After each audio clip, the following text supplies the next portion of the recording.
आमदार अनिल भाऊ बाबा युवा मंचच्या वतीनं करिअर गायडन्स मेळाव्याच्या कार्यक्रमासाठी या ठिकाणी उपस्थित आपणा सर्वांचे मार्गदर्शक आदरणीय पंत काका, कार्यक्रमासाठी उपस्थित ज्यांनी आता आपलं मनोगत व्यक्त केलं ते आपल्या विभागाचे तहसीलदार आदरणीय टोनपे साहेब. सक्षमच्या टीमला मी एक गोष्ट सांगतो, ते आमचे तहसीलदार आहे, 50 किलोमीटर रनिंग करतात. इथून पळायला सुरुवात केली की डायरेक्ट कराड जातात, कराडमधून परत येतात. तेच नशीब आहे आमच्यासाठी. कार्यक्रमासाठी उपस्थित ज्येष्ठ नगरसेवक आदरणीय विनोद काका गोळवणी, उपनगराध्यक्ष आदरणीय अमोल दादा, जिल्हा परिषदेचे सगळे सदस्य, पंचायत समितीच्या सभापती, उपसभापती, सगळे सदस्य, व्यासपीठावरचे सगळे मान्यवर मंडळी, सक्षमचे सगळे माझे सहकारी, त्यांचे मार्गदर्शक आदरणीय मिश्रा सर, ज्यांच्यासाठी हा कार्यक्रम आयोजित केला ते सगळे माझे विद्यार्थी मित्र, बंधू आणि भगिनींनो, सगळे माझे पत्रकार मित्र. काका, मनोगत सुरू करण्यापूर्वी ह्या कार्यक्रमामध्ये 1% माझं श्रेय नाही, पहिल्यांदाच सांगून टाकतो. हा जो कार्यक्रम आयोजित केला आहे तो सर्वस्वी ॲडव्होकेट प्रतिभा शेंडे आणि अनिकेत शिंदे या दोघांनी तो कार्यक्रम सगळा आयोजित केला. मला फक्त त्यांनी विचारलं की असं आमची संकल्पना आहे, आणि मी फक्त हो म्हणालोय. हो म्हटल्यानंतर मी त्यानंतर आजच आलोय कार्यक्रमाला, त्यामुळे माझाच फोटो लावला आहे, माझंच नाव घेत आहे, त्यामुळे माझं याच्यामध्ये काय श्रेय नाही. पण अत्यंत उत्कृष्ट कार्यक्रम त्यांनी, फक्त मी त्यांना एक सूचना दिली होती की आजकाल अनेक असे कार्यक्रम होतात. 10वी 12वीचे निकाल लागले, नीटच्या माझ्यामध्ये उद्याच परीक्षा असेल, ते निकाल लागले की असे अनेक ज्याला उपक्रम होत असतात, त्याला जे उपक्रम होतात ते असे होतात की कॉलेजेस बोलवले जातात आणि त्या कॉलेजेसचे एक एक एक एक कंपार्टमेंट केले जातात आणि त्या मुलांना कन्व्हिन्स केलं जातं की आम्ही सगळ्यात बेस्ट आहे, आमच्याकडे हे आहे आणि तुम्ही आमच्याकडे ॲडमिशन्स घ्या. त्या मुलांना काय करायला पाहिजे हे शक्यतो कोण सांगत नाही. मी त्यांना अशी विनंती केली की कमर्शियल टर्मवरती इथं काय करू नका. असं कोण आहे का की जे फक्त मुलांना एवढंच सांगतील की प्रत्येक फील्डमध्ये काय अवेलेबल आहे आणि कशामध्ये तुम्ही करिअर करू शकता. त्यांनी सक्षमचं मला त्यांनी नाव दिलं, मी त्यांचं मनापासून या माझ्या मतदारसंघामध्ये तुमचं स्वागत करतो. पण सक्षमवाल्यांना पण एक गोष्ट मला सांगायची आहे की आमच्यासाठी हा नवीन प्रयोग आहे. आता तुम्ही सगळे पुणे किंवा मला माहित नाही तुमचं बॅकग्राऊंड कुठल्या गावातलं आहे, शहरातलं, पण आमचं गाव भाग आहे, थोडंसं मोठं शहर एवढंच आहे की माझ्या मतदारसंघामध्ये, बाकी सगळा ग्रामीण भाग आहे. आणि पूर्वी अशी परिस्थिती होती की फारसं शिक्षणाला महत्त्व नव्हतं. मागच्या 15-20 वर्षांमध्ये शिक्षणाकडे महत्त्व वाढत चाललंय, पण ते बेसिक शिक्षणाला महत्त्व वाढत चाललंय, किमान ग्रॅज्युएट व्हावं. आणि आज तुम्ही या ठिकाणी आलाय, तुम्ही एकत्र बसण्यापेक्षा सेपरेट बसणार आहे. प्रत्येक तुमच्याजवळ असलेली माहिती, कुठल्या फील्ड, कुठल्या क्षेत्रामध्ये तुम्ही काय करू शकता हे तुम्ही ह्या मुलांना सांगणार आहे. मला असं अपेक्षित होतं की फक्त 10वी 12वीची मुलंच यावीत का, तर मला असं अपेक्षित होतं की ग्रॅज्युएशन झालेली पण मुलं यायला पाहिजे. पण आमच्याकडे ट्रेंड असा आहे की ग्रॅज्युएशन झालं की माझं स्वतःचं पहिलं कन्या महाविद्यालय, माझ्या वडिलांनी पहिल्यांदा कन्या महाविद्यालय काढलं होतं. आणि ऍडमिशन्स करत असताना मला असं जाणवलं की आमच्याकडे ट्रेंड असा होता, 12वी झाली मुलगीची की लग्न लावून द्यायचं. मी सांगायला, आम्ही जाऊन आमच्या स्टाफ, माझा काही मंडळी इथे उपस्थित आहेत, ते जाऊन सांगायला की नाही किमान ग्रॅज्युएट तर करा मुलीला. मग आम्ही यायचे, काही मुलींना पासेसचे पैसे आम्ही दिले, कॉलेज चालू व्हावं म्हणून. आणि मग आता हळूहळू मला असं वाटतं की काका ह्या 15 वर्षात आपला ट्रेंड थोडा बदललाय आणि शिक्षणाकडं अत्यंत काळजीपूर्वक आणि महत्वाचं टप्प्यावरून बघितलं जातं. पण तो 10वी आणि 12वी पर्यंतच बघितलं जातं. एकदा ग्रॅज्युएशन झालं की आमचा आणि शिक्षणाचा संबंध संपला. ते 12वी नंतर काय करावं, 10वी नंतर काय करावं. आता मी का हो म्हणायचं कारण मी त्यांना मगाशी थोडंसं सांगितलं माझ्या भाषणाला. मी त्यांना मगाशी भेटलो, मी अनेक भाषणामध्ये सांगितलंय. प्रतिभानं तिच्या मनोगतामध्ये सगळं सांगितलं की ती बेंगलोरमध्ये शिकली, तिला सगळ्या सुविधा मिळाल्या. आता अनेक मुलं असे आहेत, किंवा मी माझंच उदाहरण सांगणार आहे. मी तसं आमदारांच्या कुटुंबात म्हणजे मला राजकीय पार्श्वभूमी खूप मोठी होती, शैक्षणिक कमी होती. पण 10वी झाल्यानंतर काय करायचं हे सांगायला कोण नव्हतं. मग ऐकलं कोणाचं? मित्रांचं. सायन्सला जाऊया. सगळे सायन्सला गेला. पहिल्याच लेक्चरला मला कळलं की मला मॅथ्स येतच नाही. आता काय करायचं? कसा तरी अक्षरशः पटणार नाही पाठ करून मॅथ्स पास झालेला मी एकमेव कार्य. 11वी पास झालो. 12वीला आलेला पहिलं काय केलं तर मॅथ्स सोडून दिलं. 12वी पास झालो आणि त्यावेळेला कळलं की माझे सगळे मित्र इंजिनिअरिंगला गेले. आता कुणाबरोबर जायचं? आणि मला त्या दिवशी कळलं की इंजिनिअरिंगला जायचं असेल तर 12वीला मॅथ्स असावं लागतं. तोपर्यंत मला माहित नव्हतं. आणि मग आता करायचं काय? डॉक्टर व्हायची पात्रता अजिबात नव्हती. मग आता राहिलेले जो ॲव्हरेज मुलांचा जो आमचा ग्रुप होता, मार्क्समध्ये ॲव्हरेज मुलांचा, त्या सगळ्या मुलांनी निर्णय केला की BSc करूया. आणि मग आम्ही 3 वर्ष गव्हर्नमेंट कॉलेजला BSc केलं. BSc झाल्यानंतर परत न्यूनगंड तयार झाला मनामध्ये. अनिल भाऊंचा पोरगा, आमदाराचा पोरगा, नुसतं BSc. मग ती लाज वाटायला लागली म्हणून MBA केलं. आणि दुर्दैवानं त्या शिक्षणाचा माझ्या आयुष्यामध्ये मला कधीही उपयोग झाला नाही. मी असा निर्णय केला होता, पंत काका, माझ्या आयुष्यातला निर्णय तर कदाचित तुम्ही पण असाल तेव्हा तुम्हाला एकदाच रागात मी एकदा म्हटलं होतं. तुम्ही भाऊ होता आणि मी ते MBA चालू केलं होतं. तुम्ही माझी चेष्टा करायला लागला की काय तर करते म्हणली, ते मल्टीलेवल मार्केटिंगचं काम करतोय, असं करतो तसं करतो. राजकारणात न येण्याचा निर्णय माझा पक्का होता. कधीही राजकारणात नाही, आपण बिझनेस करायचा. आणि पहिल्याच बिझनेस होती माझी. भाऊनी नेहमी, माझ्या वडिलांनी नेहमी चेष्टा केल्यानंतर मी यांना रागात फक्त म्हटलं होतं तुम्हाला आमदार होऊन दाखवतो. तेवढाच झालो बघ. आणि मी जे शिकलो माझ्या आयुष्यामध्ये ते असं शिकलो, माझ्या मनामध्ये प्रचंड न्यूनगंड निर्माण केला. मी जे MBA मध्ये शिकलो ते असं शिकलो की कसा बिझनेस करू नये हे मला अगदी व्यवस्थित शिकवलं. इतकं व्यवस्थित शिकवलं की माझा स्वतःचा व्यवसाय व्हायला मला माझं 35 वर्ष उशिरा झाला मला. आणि ज्या दिवशी केला माझा स्वतःचा बिझनेस करताना पाठबळ आर्थिक कमी असल्यामुळे मला पार्टनर घ्यावा लागला. माझा पार्टनर आज सांगायला आर्थिक नाही, शिक्षित आहे, पण प्रचंड धाडस त्या माणसामध्ये होतं. करूया, काय व्हायचं ते उद्या आपण करू मिळून. आणि मला असं मी सारखं म्हणायचं, विचार करायचं, अरे होणार का ते? प्रोडक्शन होणार का? मार्केटिंग कोण करणार? कोण परत वसुली करणार? कोणी क्रेडिट बघायचं? कोणी बँक बघायची? कोणी लोन मिळवायचं? ह्याच्यामध्ये विचार करायला मी 2 वर्ष घालवले. आणि ज्या दिवशी करायचा निर्णय घेतला त्या दिवशी माझ्याबरोबर संतोष जाधव होते. मी त्याचाच पहिल्यांदा नाव सांगतो. आणि संतोष जाधवांच्या बरोबर त्यांच्या वर्गातला टॉपर मुलाचा एक फोन आला त्या दिवशी. आम्ही त्या कशाला बघायला जात असताना, अरे संतोष, तहसीलदार ऑफिस कुठं आहे?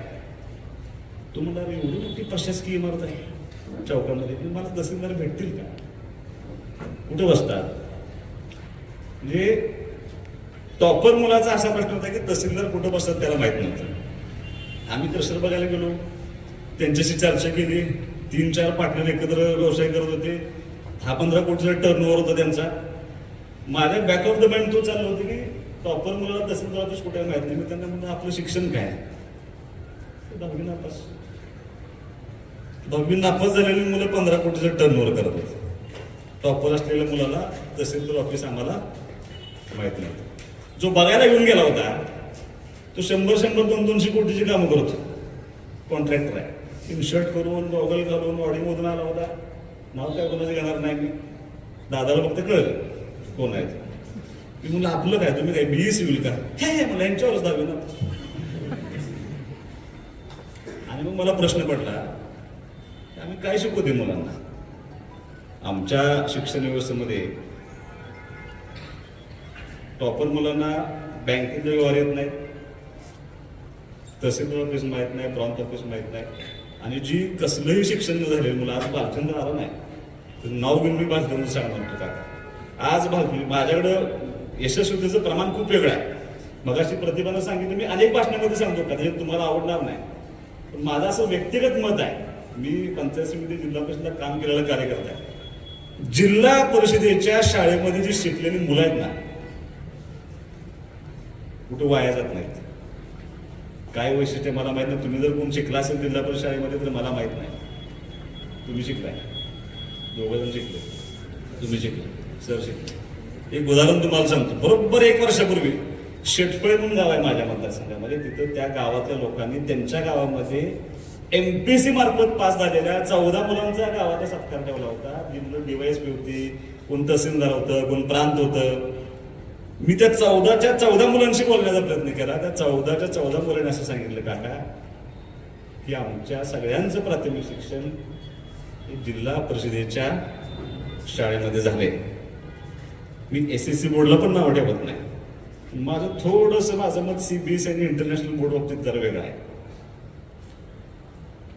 कारण तुम्ही जर कधी बघितलं, पेपर अवघड गेला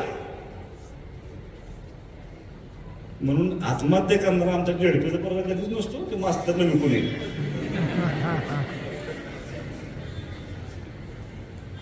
त्यात जर अडचण आली, कारण शेवटी असं आहे की समोर बसलेली किंवा सक्षमचे आज 30 मुलं तुम्ही असाल तर तुमच्या वर्गात सगळी मुलं आठवा. सगळीच यशस्वी आहेत का? सगळी यशस्वी नाही. सगळ्यांना जॉब आहे का? तर सगळ्यांना जॉब नाही. तर माझं एवढंच मत आहे. मी आज सतत काहीतरी वाचत असतो. मी आता पंतप्रधान दाखवलं, आमच्या बहिणीनं दाखवलं. आपल्या भारताचे मुख्य आर्थिक सल्लागार आहेत अनंता नागेश्वरन नावाचे. त्यांचं कालचं स्टेटमेंट असं आहे की MBA करा, सॉफ्टवेअरमध्ये जा. हा सल्ला तर जुना झाला. भारताच्या मुख्य आर्थिक सल्लागारांचा मोठा दावा, वेल्डर, प्लंबर आणि इलेक्ट्रिशियन ठरवतील भविष्यातली मागणी त्यांची ब्रँड. कोण सांगते? मी सांगत नाही. बरोबर 15 दिवसापूर्वी पेपरला बातमी होती. सांगलीच्या MIDC मध्ये ऊन लागते, 5 मिनिटात संपवणार आहे मी. सांगलीच्या MIDC मध्ये 8,500 जॉब शिल्लक आहेत, पण कामाला लोक नाहीत. आणि मला कुमार विश्वासांचे त्यांनी परवाशी सहज बोलता बोलले होते कि हिंदुस्तान के आगे 3 बहुत बड़ी समस्या है. एक, लोगों को काम नहीं मिल रहा है. दूसरा, काम के लिए लोग नहीं मिल रहे. और तीसरा, जिनको काम पे रखा है वो किसी काम के नहीं. मग ह्यात सांगण्याचा पाठिंबाचा उद्देश एवढाच होता की ह्या तुमच्या शिक्षण व्यवस्थेबरोबर, मार्क्स बरोबर ह्या मुलांना जर करेक्ट काय करायचं आहे हे सांगणार जर कोण पुढे आलं आणि त्या मुलांनी मार्क्सपेक्षा जर ते स्किल त्यांच्यामध्ये निर्माण करायचा प्रयत्न केला तर मला असं वाटतं की आमची मुलं, ह्या मुलांच्या मध्ये प्रचंड पोटेन्शियल आहे. ती मुलं इतक्या मोठ्या यशस्वी जातील आणि ते घडवण्यामध्ये सक्षमची मला मदत व्हावी एवढी अपेक्षा मी या निमित्तानं करायला आलोय. दुसरं, तुम्ही पुण्यातून आला, तुम्हाला असं वाटलं की 4-5 हजार मुलं असतील असं माइंडसेट असतो. हे मुली लग्न होऊन जाताना तिनं कदाचित घर बघितलं नसेल, तिला माहित नसेल कसं घर आहे, काय घर आहे. बऱ्याचदा ब्रह्मनिराश घरी गेल्यानंतर होतो मुलींचं. तसा तुमचा इथं होऊ शकतो. 400-500 मुलं आहेत, 10वी-12वीचीच मुलं आहेत. मी तुम्हाला आधीच सांगितलं, हा माझा पहिला प्रयोग आहे. म्हणजे तुमचा हा प्रयोग होण्यापूर्वी काल रात्री मला अनेक लोकांचे फोन आले की आपण नीटची एक्झाम चालू आहे, मुलं येणार नाही. पण आमची इच्छा आहे की तुम्ही हे परत येऊ शकता का? म्हणजे मला माहित नाही. जर तेवढ्या संख्येनं 50-100 संख्येनं जर नीटची मुलं समोर येणार असेल तर मी परत हा कार्यक्रम घेऊ शकतो. पण किमान आता ह्यातली सुद्धा किती मुलं येतील मला शंका आहे ना. पण ही सुरुवात आहे. सुरुवातीला सगळ्यांना या अडचणीला सामना करावा लागतो. तुम्ही आज आलाय, मला याची खात्री आहे की मी कुठेही कमर्शियल टर्म देखील नाही. तुमच्या समोर चांगले पर्याय सक्षमवाले ठेवतील, ते पर्याय निवडा. तुम्हाला भविष्यामध्ये काय करायचं हे ठरवण्यासाठी एक चांगली संधी या निमित्तानं आपण देतोय. त्याचा निश्चितपणे फायदा घ्यावा अशी एक माफक अपेक्षा मी या निमित्ताने व्यक्त करणार आहे. फारसं बोलणार नाही, पण काही गोष्टी सांगणं खूप आवश्यक आहे. मी आज वलखेडला कार्यक्रमानिमित्त गेलो होतो. 2 मुलींचा सत्कार केला. एक 12वीमध्ये तिला खूप चांगले मार्क्स पडले होते आणि एक पोलीस भरती झाली होती. त्या मुलींनी सुद्धा अपेक्षा व्यक्त केली की प्रत्येक गावामध्ये एक वाचनालय असावं. म्हणजे आम्हाला कुठल्याला अभ्यास करायला कायम परवडत नाही, तुम्ही इथं व्यवस्था करून द्यावा. मी अनिकेतना आणि प्रतिभाला तुम्हाला दोघांना एक विनंती करणार आहे. तुम्ही आज हा कार्यक्रम घेतला, तुम्ही या सगळ्या मुलांना एकत्र बोलवलं, सक्षमची टीम आली, काही मुलांना गायडन्स मिळेल, त्यांचा आपण फॉलोअप घेऊ, सगळं घेऊ, पण हे इथंपर्यंत थांबत नाही. अनेक अशी मुलं आहेत की त्यांना ऍडमिशनची अडचण असते, काय करायचं कळलं. बरेच जण मला भेटायला होतात की इथं ऍडमिशन घेऊन द्या, तिथे ऍडमिशन घेऊन द्या, याला पत्र पाठवा, त्याला पत्र पाठवा. मला असं वाटतं की राजकारणामध्ये काम करत असताना आमच्या सगळ्या विंग्स असतात. आमची सोशल मीडियाची टीम असते, आमची वैद्यकीय मदतीची टीम असते, पंचायत समिती काम करते, जिल्हा परिषद काम करते, नगर परिषद काम करते, पण विद्यार्थ्यांना काम करण्यासाठी कुठेही संधी नसते. तुम्हाला दोघांना माझी विनंती आहे की एक कायमस्वरूपी विद्यार्थीचा फोरम तुम्ही तयार करा, स्टुडंट फोरम तुम्ही तयार करा. त्या फोरमच्या माध्यमातून ह्या मतदारसंघातल्या ज्या ज्या मुलांना अडचण असेल ना, त्या सगळ्या मुलांच्या अडचणी आपण दूर करण्याचा प्रयत्न करूया. तुम्ही आजपासून त्याचं काम सुरू करावं. एवढं चांगलं गोष्ट या आजच्या या कार्यक्रमानिमित्त घडेल ते तुम्ही फोरम सुरू करावा अशी मी तुम्हाला विनंती करतो. जास्तीत जास्त मुलांना एकत्र करा आणि सगळ्या मुलांना मदत करण्याच्या दृष्टीने प्रयत्न करा. कारण मला असं वाटतं की ग्रामीण भागामधल्या मुलांच्या मध्ये प्रचंड पोटेन्शियल आहे, टॅलेंट आहे, आवश्यकता आहे. जर त्यांना आपण खरंच स्किल लोक बनवलं तर निश्चितपणे आमची लोक तुम्हाला खूप मोठ्या चांगल्या कामावर दिसतील. कदाचित आणि 5 वर्षानंतर सक्षमच्या टीममध्ये आमचा एखादा मुलगा असेल तरी काय चुकीचं होणार नाही. तुम्हाला आणखीन तिचं काम करण्याची संधी मिळेल. किती मुलं येतात मला माहित नाही. तुम्ही तुमचं कौतुक आहे की तुम्ही सगळं सोडून आज तुम्ही पुण्यापासून म्हणून तिथे छोट्या गावामध्ये आलाय आणि तुम्हाला कुठेतरी वाटतं की ह्या मुलांच्या पुढे काही चांगले ऑप्शन्स आपण ठेवावेत. त्या सर्वांचं मी मनापासून तुमचं स्वागत करतो. आज प्रायोगिक तत्वावरती हा कार्यक्रम होईल. कारण काका कदाचित असं असतं, आपल्याकडे पद्धत आहे, एखादा कार्यक्रम होऊन गेला मग परत चौकशी करायची की चांगला होता. आता कदाचित तुम्ही आज बोलून गेल्यानंतर ही मुलांना सांगतील की नाही चांगलं होतं, त्यांनी मला हे सांगितलं, त्यांनी मला उद्या परत माझ्याकडे येतील.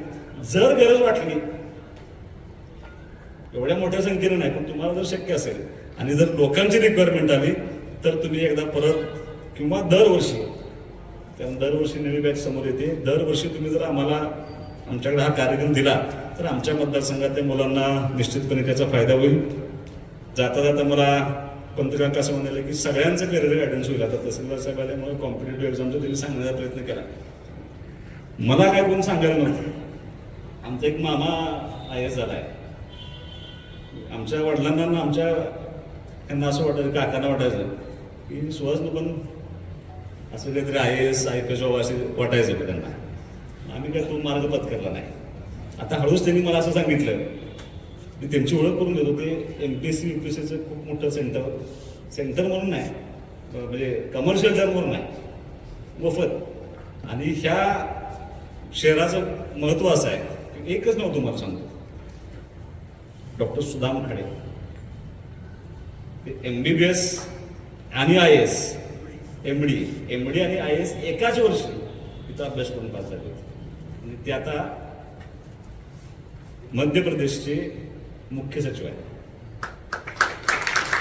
आणि पंतप्रधानांच्या कोर टीममध्ये जे IAS ऑफिसर आहेत त्याच्यामध्ये ते मोडतात. इतकं चांगलं अधिकारी घडवण्याचं काम सुद्धा ह्या छोट्याशा गावाने केलंय. अशा अधिकाऱ्यातून पुढे घडावं अशी अपेक्षा व्यक्त करतो. काकाने मला सांगितलं की सगळ्यांचं करिअर गायडन्स होईल. राजकारणामध्ये यशस्वी व्हायचं असेल तर काय करिअर गायडन्स आहे, म्हणून आपण तिथं कोपऱ्यात बसू द्या बोलू.